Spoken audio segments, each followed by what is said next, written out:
Have you ever felt like someone is by your side every hour, every day, protecting you and helping you out, even if you cannot see or hear her? How would this someone help you out if you moved into an apartment where a former resident never actually moved out? Today, on Homespun Haints, we talk to Jennifer, whose guardian angel keeps dangers and a somewhat angry spirit at bay.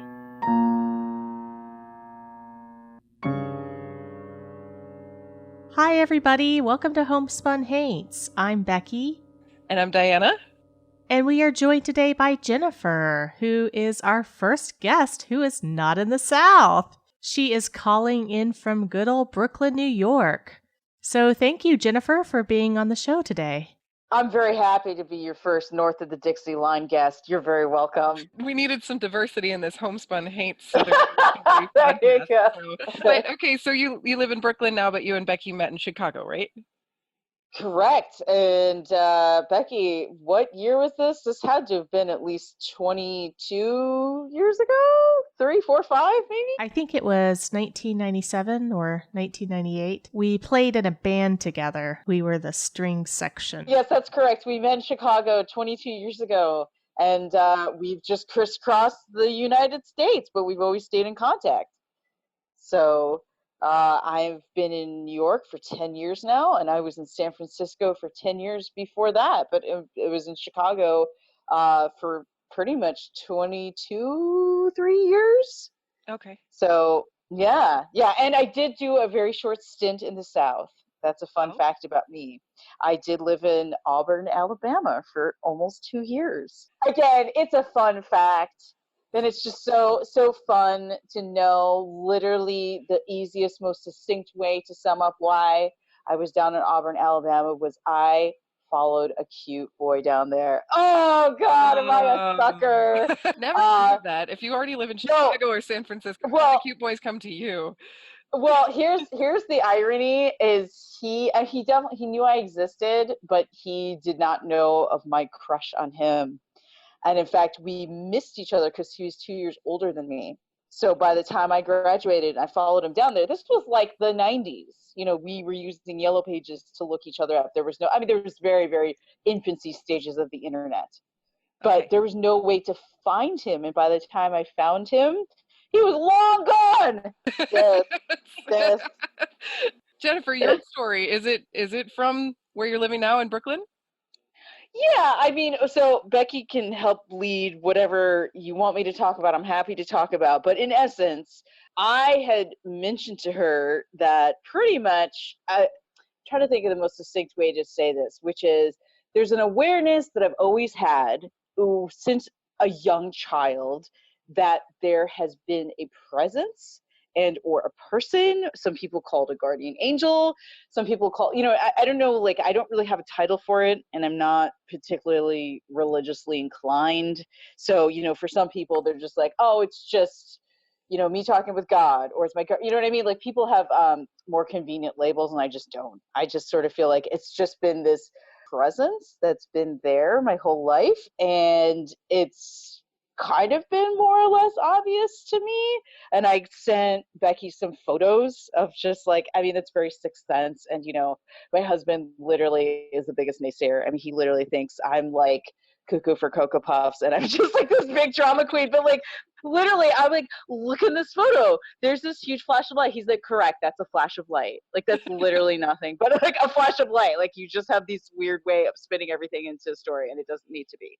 But to delve more in depth about that, I guess it's this idea that if I'm in a jam or I have a problem and if I'm genuinely like distraught about something, if I just ask out loud, like, okay, what can I do to resolve this? Or where are the keys that I'm looking for? Or what's the best exit to get out of this, whatever, like a crowded situation? I have like a million mini examples, but like there's always all of a sudden, like the sign becomes very obvious to me. Does that make sense? Like I'm like, oh, all right, there's the keys. Or here, you're supposed to talk to this person. Or here's the exit, go out this door. Or here, pick up this thing that, if I'm like wandering around in a store and I'm like, I'm not exactly sure what I'm supposed to buy for this person, and all of a sudden I'll look down and I'll be like, oh, there it is. All right, great. Thank you. You know what I mean? It's like, it's kind of like, it makes me think of a little bit of, what's it called, that movie with Truman Show, where it's sort of like, it's like, cue the extras. And then all of a sudden it's like the person, like, it's sort of like people walk by like, here's the answer. I've always sort of had that vibe a little bit. And again, like I've only explained it to a few people. And yeah, I mean, really depending on their level of friendship with me, and or if they think I'm nuts, they're kind of like, interesting, or they can maybe understand it up to a certain level, but it does, even me saying it out loud right now, like, it literally sounds nuts. I don't know how to explain. I don't question it, it just happens, and I'm like very at ease with it, I guess, is the best way to explain it. And there have been a few times where I've literally been, a second later, I absolutely could have been like crushed to death by a car. In fact, that happened almost twice to me in my life. And like, in fact, the most recent time was about, it was like 2 years ago. And I was just saying goodbye to a friend, and I was hugging her, and I was just going to cross the street. I stepped out in front of the middle of a truck. And basically I was like 2 seconds from being plowed over and like definitely killed instantly. But somehow, I don't know, like I felt something like pull me back, and I just kind of like fell back onto the curb. It was really weird. Like, I don't know why I stepped out in the middle of traffic. I don't know what saved me, but of course that poor driver was absolutely terrified, because it was just like, why did this woman just step out in the middle of traffic? It was like kind of weird. You got pulled back out of the street by an entity? Yeah, the only thing, it all happened so quickly. This is what I remember, which is I said goodbye to my friend. I hugged her goodbye, and, I turned the corner, and I don't know, like I just stepped out into the middle of the street without thinking. It was dark. It was nighttime, but it was a very well lit street. And just as I turned my head to the left, I was looking at this truck barreling down on me, and I was like, oh my God. And I just felt something like kind of pull me back. Like I wasn't really that far off the curb. So it was like I had one foot in the middle of the crosswalk, and then all of a sudden it was just like I kind of like fell back, and I was like, what the? So yeah, that it just all happened so quickly. I was so freaked out. I was like, first of all, why did I just step in the middle of traffic? Like, and number two, I was like, what just pulled me back? Yeah. You said that happened twice? There was another incident? Yeah, the second time was actually in Chicago. It would have been probably 1999 or 2000. I remember I was crossing over a really busy intersection. Again, it was also nighttime, and I don't remember all the details. It was just, this was like 20 years ago, but I remember at the time being absolutely terrified. It was basically like it would have absolutely been my fault. I don't know why I was like not paying attention, but somehow it was like I was trying to take a left into oncoming traffic, basically, and like this car was about to like T-bone me, and I was like coming at a fast enough rate that I don't think I would have survived the impact, I guess, is the point of that. But somehow I was able to, I don't remember exactly what all happened, but it was like the physics didn't make any sense, because here I was taking a left, and then this car was basically coming directly into me, but somehow like it was weird. It was like it was almost like a ballet. It was kind of like my car swung around just as that car kind of swerved, and we kind of like fishtailed around each other or something. And I was kind of like, what just happened? And it was just one of those, again, it was like happened so quickly, and I was absolutely terrified. And I was like, it's like 1 a.m. I was just trying to get home. So I didn't even stop. Like I literally just like gunned it and like just drove straight home, like completely scared. And I'm sure that person was like, what just happened? Oh no. It's like this crazy ass woman just like, it was like, that probably must have seemed like a ghost vehicle to them. It's like, how did this vehicle come out of nowhere and just like dance around my car and leave? I don't know what happened, but I remember that stuck with me for many years. I was like, I probably shouldn't have survived that crash, but I don't know what happened, and I'm really tired, so I'm just going to drive home and go to sleep. I was like, I'm not questioning anything right now. There's too many questions going on. You said you said you've been aware of this presence or entity for your whole life? Yes. So I think this was also very interesting, which was, there's a famous medium. His name is John Holland, and he's based in Boston. Like my own self, like I've always been neutral about the idea of mediums. without like going into great depth, like whether they are or they are not, I just was kind of curious, even more from like an entertainment value, because I'd seen a special about him on A&E. No, it was the History Channel. It was the History Channel. The History Channel did a special on him. It was talking about mediums. It was like, are they legit? So they blindfolded him. They took him in a cab in New York City, and they dropped him off at where the Triangle waste shirt, like the big fire factory where like all of those young girls died and they jumped out the window and stuff like that. In the Industrial Revolution, not recently.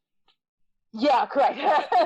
And yes, exactly. He was still blindfolded when he went inside the buildings, and they take off the blindfold, and immediately, he's just like, oh my God. He's like, I see all these girls here. They're very scared. Anyway, he describes in great detail basically what happens, right? Even though what it looks like he's walking down is just like a bland, windowless warehouse hallway. Mm-hmm. And for some people, they're like, obviously it's all set up. And there's other people like me who are kind of a little bit more intrigued. I was kind of like, I don't think it's fake. I do think he has a skill. But because he is in Boston and he gives readings, I'd be very curious to meet him and see if he could like read about me or whatever. So anyway, I made an appointment. I did a group read with him. He was a conduit, and he was able to be this antenna so he could talk to people on the other side. That was his skill, being a medium. He said everybody has the skill. It's just more of how in tune are you with it. Because he's like, most people, they're either scared of this idea or they receive signs all the time and they turn them away. And I thought about that when he said that, and I was like, that's absolutely right, because it's something that I've always been aware of. But up to a certain point, whether it's local folklore that scares me, or this idea that I might be different, or I talk to dead people, whatever it is, again, I haven't ever quantified it, nor really spoken in great detail to anyone else about it. But I started thinking about it, and I was like, that would sum me up in a nutshell. That's something that like I've never been 100% comfortable with, but I've never pushed away. So if that answers your question, which is like, oh, as a little kid, if you had asked me, oh, is there somebody that you talk to that isn't a real person, I absolutely would have said yes. Okay. And then as I got older, I realized like that sounds really cuckoo, and that's not something you actually say out loud.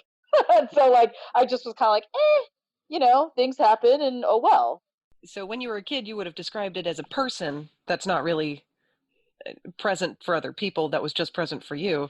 Is that kind of still how you feel? Do you feel like it's an actual conscious being, person, human? Oh, okay, so what's interesting is, as I've gotten older, I do believe that it's like one kind of like specific entity that's been assigned to me that like knows me very well and has like literally kind of just been like, okay, you follow her and like deal with her for like the span of her lifetime. Like that's kind of, it's like a bodyguard. It's like that's the person you take care of. I absolutely believe that there's one specific person. And let me just add also that I just remembered this right now. When I was 16, I had this vivid dream that this person revealed themselves to me, and they came to me and they basically had a name, and they showed me the afterworld. It was so intense. It looked like a Lisa Frank Trapper Keeper neon explosion. Like I couldn't even describe to you what these colors looked like, but it blew my mind. It was basically like these whole series of like a chain of like lakes and rivers, and it was just sort of like I can't even, there's really not a lot of words to describe what it was that I saw, but it was basically like this person introduced themselves to me and was like, okay, so just so you know, you're alive, you're on Earth right now, you're experiencing this particular version of life, but this is kind of the processing center. So this is where you came from, this is where you're gonna come back to after you pass away. And I was just like, I was totally speechless. I was like, whoa, all right. Yeah, kind of like, okay, cool. And I mean, there wasn't really much past that. It was just, I had a calmness that came over me, and I was like, oh, okay, that seems to explain a lot, I think. Well, I remember her name because I copied it down as soon as I woke up, and it sort of had like a female vibe about it. Like it was kind of sexless, like it wasn't really like male female, but she was like, okay, it was almost kind of like I know you're caught in these traditional earth trappings, like you need gender, you need a name, you need me to look, you know what I mean? Like otherwise it's too hard to conceptualize otherwise. It's like, what am I? I'm this like weird, genderless, floaty apparition, right? And that's harder for you to process. So yes, I will take the form of a female and you can call me Sari Josephine. And I remember this. I woke up and I was like, oh my God, and I copied it down. I was like, Sari Josephine, that's her name. And I didn't feel any particular connection with that name other than that's what my brain told me after I woke up. I've never actually met any other Saris, but I've met several Josephines. I'm never like, oh my God, that's named my guardian angel, you know, or I'm never like, it was just a blip on the screen. And I was 16 years old, you know, and I guarantee I would have probably forgotten about it had I not jotted it down. So you mentioned that you spoke to her when you were a kid. You would actually talk out loud to this force or spirit, Sari Josephine. Let me give you some backstory. I was not raised with a particular religion. And as a result, you know, as I obviously, you know, gained friendships and got to know people and understood how they prayed and made sense of their existence on earth and like what was important to them, I just saw it as my own version of my own religion, right? Because that seemed to make sense to me. I was like, oh, okay, so you pray to this one particular God. Okay, I'm not saying that that's right or wrong. It's just that like I wasn't really raised any sort of way, so I guess this makes sense to me because I'm chatting with a more specific agent instead of a large umbrella monotheistic idea. How about I have sort of a one-on-one counselor that gets to know me personally throughout my whole life? It sounded a little bit better to me, honestly speaking, because I was like, that's cool. Like, you know, y'all have this like sort of overarching person that deals with everything all the time. But I have even somebody more specific who looks after me and who knows me really well. So to answer your question, absolutely. I felt it was the easiest way for me to I guess either process what was going on, or I mean, it wasn't one of those things. Again, I feel like I've met some extremely religious people in my life, and I know that they pray several times a day, or they find a lot of comfort and solace in speaking to God or praying. Or that wasn't really it for me. Like it would that almost seems like redundant. Like I'm like, this person literally, like as I'm talking to you right now, exists sitting right here, sitting like a foot away from me. I that's redundant. Like I don't need to like be like, hey, can I get your attention please? It's like, no, she's right here. I don't like, we're all in the same room. Like there's, Wow. it's only genuinely when I'm like perplexed, or you know, she's taking a nap or she's getting an iced coffee, I don't know, you know, she doesn't need to like be all up on me all the time. It's just that, you know, every once in a while, like I'll just be kind of like, oh man, I really wish I could figure out XYZ, or this is really upsetting me today. Do you have any suggestions or solutions for me? And again, for somebody who's a non-believer or just thinks that I'm full of shit, that's fine, because people would be like, that other entity doesn't exist. That's you just talking about trying to sort out your problems. And that's fine. I wouldn't dispute that either, you know? It's sort of like, again, it's one and the same for me. Is that a version of something that I created for myself, a coping mechanism so I could deal with my problems? I personally don't think so, but I'm sure there are some naysayers who would absolutely be like, that's just you talking out loud dealing with your problems, you know? It does, you know, it makes me wonder because a lot of the things you've said have kind of pointed towards the idea that this is a like a person that you can see and interact with at will, rather than just an intuition kind of feeling that you get. But can you kind of describe a little bit about what you think the difference is? Yes. Okay, so this is where it always gets a little complicated for me, because again, going back to this idea when the Holland fellow, who's the medium, when he said this idea that everybody is absolutely open and available to speak to people on the other side, as he referred to, he basically said, as humans existing where we are, we're basically vibrating at such a low frequency that it's actually very difficult for spirits on the other side to like, because they're vibrating at a really high frequency and they've completely like, they're just in a different realm, they're a different essence, right? So he's like, for them to slow down their frequency and to go slower and slower and slower and finally find the end and lock in with somebody, it's like almost like exhausting. It's not, it's kind of like, that's why they say it's very difficult to connect with people on the living side. To match up with somebody who's open, receptive, and then they have to slow their frequency down and then be like, hello, I'm trying to give you signals, right? I'm trying to like throw you a bone here and you're obviously not responding, is difficult. Anyway, as a result, I've thought about that a lot because there's been several times throughout my lifetime, again, I just feel like spirits from the other side have absolutely tried to get my attention and tried to communicate with me. And I'll be 100% honest, I freak out. Like I shut it down. Like I'm just like, I can't deal with this right now. Like there have been times when I'm lying in bed, I see apparitions and I do that like classic movie thing where I'm like, nope, nope, nope, not gonna look, not gonna look. You know, just like it, because it looks fucking freaky. Let's be honest. I don't want to look at, you know, I can't say with all honesty being like, oh yeah, cool, that looks totally normal. It does not look normal. It usually looks like the apparition of the person who's passed, not like in a gory way. I just don't feel like dealing with it. So you've seen full-bodied apparitions? Okay, this is where, you know, again, you can like split hairs, which is, have I seen it if I just catch a glimpse of it and I shut my eyes in terror? Do you know what I mean? Okay, if we want to rephrase it, do I acknowledge that it exists? Yes. Do I acknowledge that it's come to talk to me or reach out to me? Yes. Have I like ever had a full blown like comes to me and I'm like, oh shit, you know, and like, but I absolutely shut down. Yes, that's also true.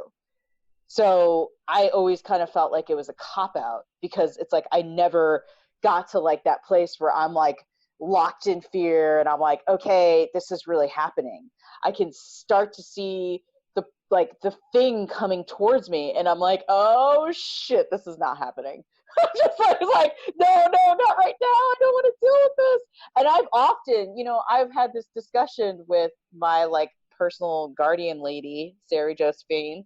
I was like, why don't you send that shit during the day when I'm like comfortable sitting right here? Why does it always have to be at night? And again, I think it's this idea where, again, if you have to slow down your frequency and your vibrations so much, it almost has to be, the person has to be relaxed and it like open to this idea. Like I'm really frenetic during the day and I'm not surprised that I don't, you know what I mean? Like I'm just constantly like, yeah, shit's probably happening all the time. And I just don't even acknowledge it because that's it's even quicker for me to shut it down and be like, it's not happening. It's not happening. I can't deal with this right now. You know, and that fear actually aggravates me because I've actually been very hard on myself for so many years, being like, what are you so scared of? Do you know what I mean? And I think it's the innate human fear that it's like all those scary movies you've ever seen, being like, they're going to steal your soul. They're going to, you know, drag you down into the fiery pits of hell. I don't really think that's what's going to happen. I hope not. Well, I know that you live in a very old building there in Brooklyn, which you've heard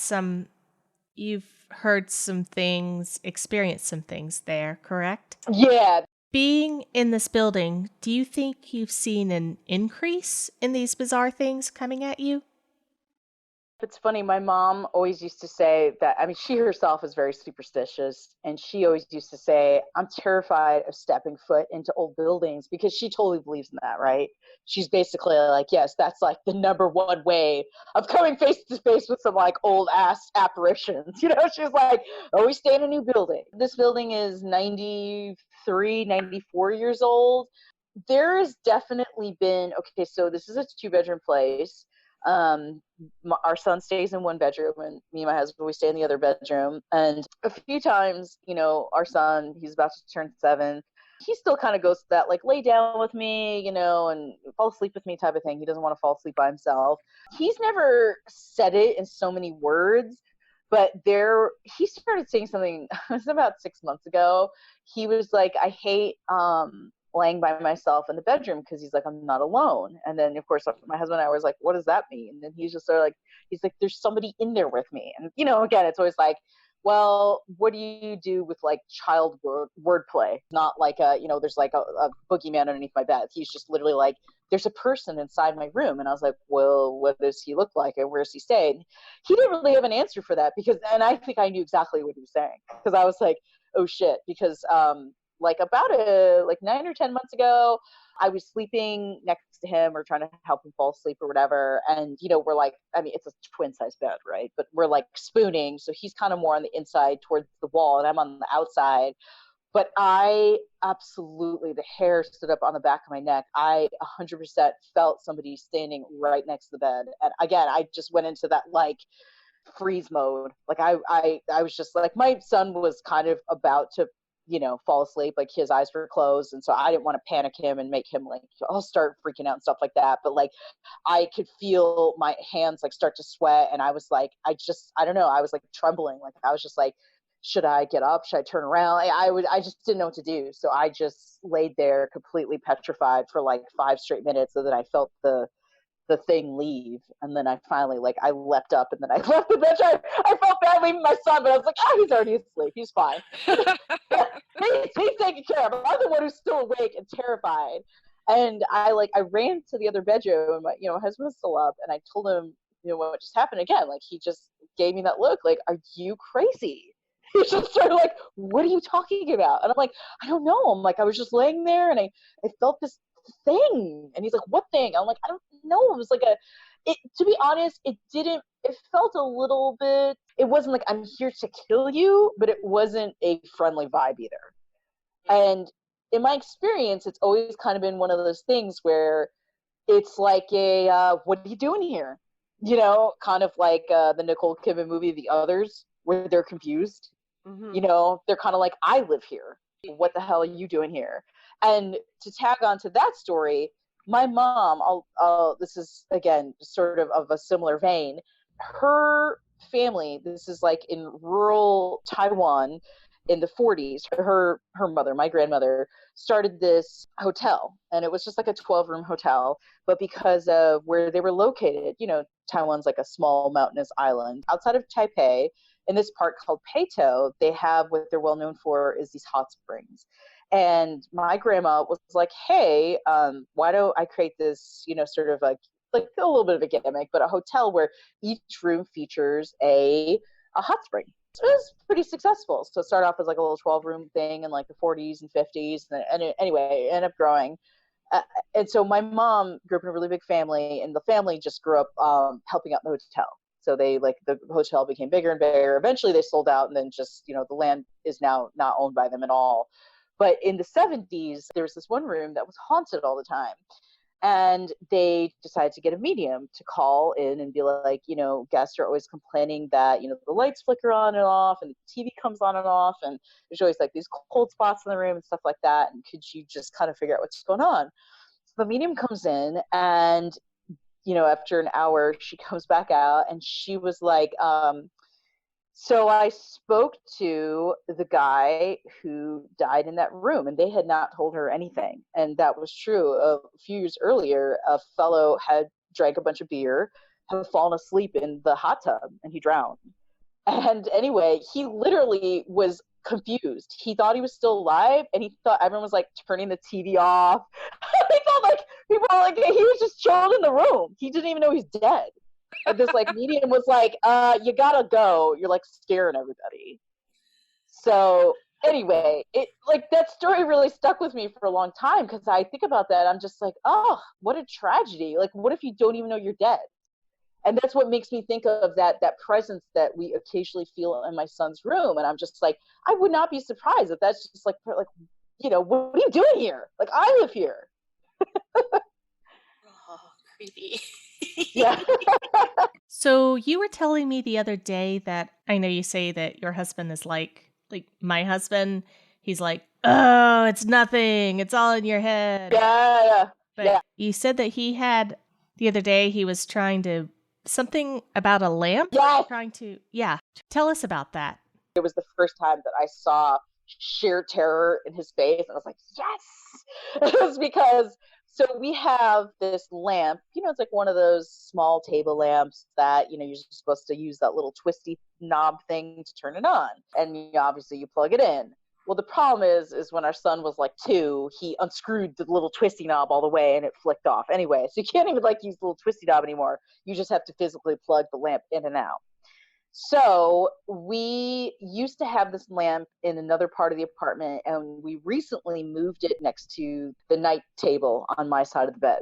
I kind of was starting to nod off a little bit, and because the lamp is on my side, and my husband got out of his side of the bed, circled all the way around, and unplugged the lamp. I mean, that's just how you unplug it. So he unplugs it and he circles back around. And through all the movement and going from bright to dark in the room, it kind of like woke me up partially. And so I was kind of like, what's going on? And then I started to close my eyes again. He climbs into bed next to me. About 30 seconds later, the light clicks back on. And I'm faced towards him. And I just saw this like look on his face. I was like, and I was just like, he's like, what the fuck? What's going on? He's like, I just unplugged the light. And then, a big part of it is my personality to be like, to downplay stuff and to soothe everybody and to make sure they're all right. So like instinctively, I kind of feel like I already knew what happened because I said, I bet what you did is you unplugged the 2 prongs. It was resting right on top of the strip, but like just through motion or whatever, it had made enough of a connection. The 2 prongs slipped partially back into the strip and, it clicked the light back on. He's like, you have to push that thing in, number 1. He's like, it doesn't just like slip right in.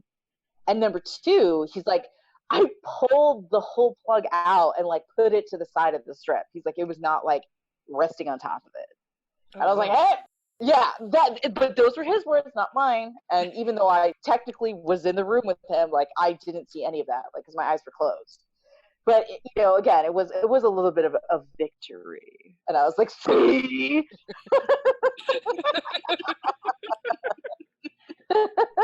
There are a lot of people that we've interviewed so far that seem to have ghost repellent husbands.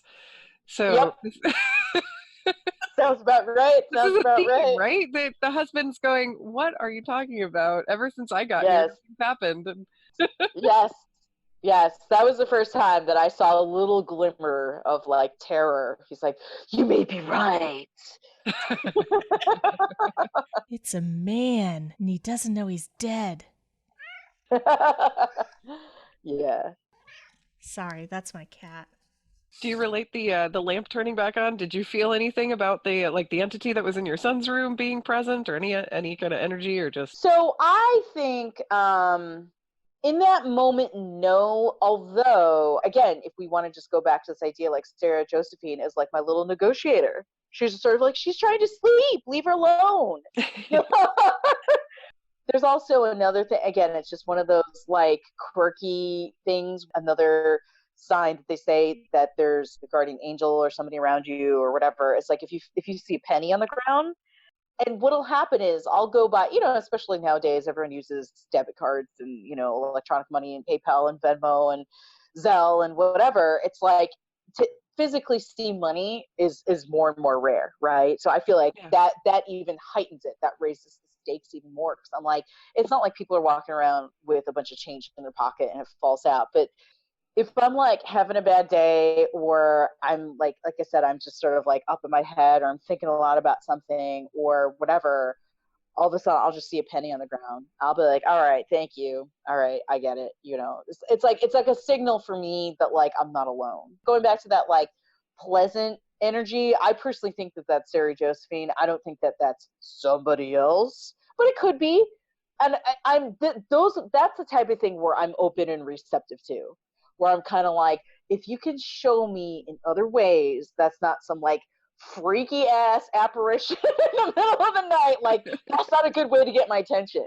Get my attention in another way. And if that's their way of getting my attention, then that's great because I'm very open and receptive to that. Because I'll go by for weeks and not see a penny, and all of a sudden I'll see like 1 or 2 within a week, and I'm like, all right, cool. I feel good.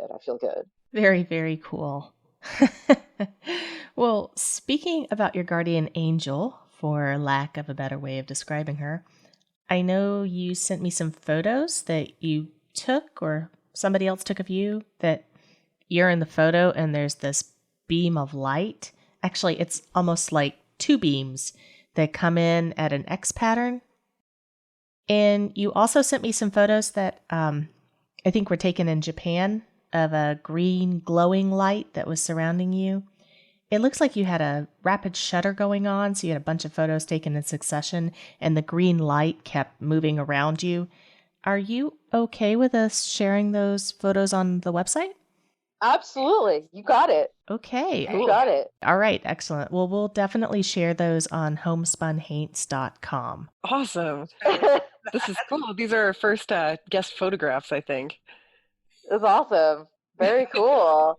But I know that you see that as evidence that there's a presence there with you, and it's showing up in that way in photography. That has definitely been a theme for the past years that I've been attuned to it. I'm just sort of like, whoa, what is this like crazy like beam of light that's just like, kind of like, okay. Again, I'm open to the idea. I'm never like, oh, that looks horrible, delete it. But it does make me question occasionally when I'm sort of like, okay, is that a sign? And I take that as a yes. Like that's just another way of interpreting like, okay, there's other presences around you at all times. It's not just you in that moment. There's other things sort of revolving around you at all times. So that makes me feel good. Absolutely. Well, I'm looking at the time, and being a mom, I'm going to have to sign off here in a second and go get my kids, or else they'll call the cops. But I want to thank you so much, Jennifer, for joining us today. Again, I've known you over 20 years, and I don't think you've ever shared any of this with me. I know. And like what I said before, which is don't take it personally, it's not something that I don't really share with anybody, not because of any other reason other than I like it to be in context, such as a podcast, or, where it's like it has to be, because, if you just sort of randomly blurt it out, it really does sound like cray-cray. So yeah, I'm glad to share it in this forum and for you gals to be so open-minded and asking me great questions. So thank you so much for having me on your show. Yeah, just one more thing. Does Sarah Josephine have anything to add to the podcast? All right, it's up to you. Go. She's nodding her head. She's saying no. I told you, it's like a non-disclosure agreement. We can't discuss this.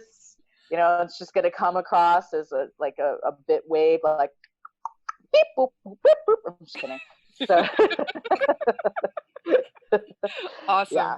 Awesome. Well, I hope that the afterlife only looks like a Lisa Frank Trapper Keeper for energetic people like you. I hope mine is a little more peaceful, but it was really great having your energy on the show. It was, you're such a vibrant person, so this was a fun time. Thank you for coming. Thank you. You're welcome. Catch you ladies later. Okay. Good to meet you. Bye. Thanks, and that's our show. Please subscribe to Homespun Haints wherever you listen to podcasts, and check out our website at homespunhaints.com, where we will be sure to post Jennifer's photos on this episode's page.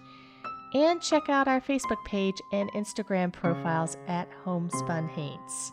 Oh, have a spooky day.